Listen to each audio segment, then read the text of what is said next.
बंद दुकान के थड़े पर बैठे दो बूढ़े आपस में बातें करते हुए हंस हंस के लोटपोट हो रहे थे कि एक मुतजस्सिस राहगीर ने उनसे इतना खुश होने की वजह पूछ ली।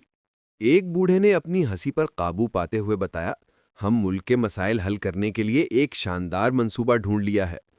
और वो मंसूबा ये है कि सारी कौम को जेल में डाल दिया जाए और उन सब के साथ एक गधा भी जेल में डाला जाए। राहगीर ने हैरत से दोनों को देखा और पूछा, वो तो ठीक है, मगर साथ गधे को क्यों कैद किया जाए? दोनों बूढ़ों ने फलक शगाफ कहकहा लगाते हुए एक दूसरे को देखा और एक बूढ़े ने दूसरे से कहा, देखा रखे, आ गया यकीन तुझे मेरी बात पर।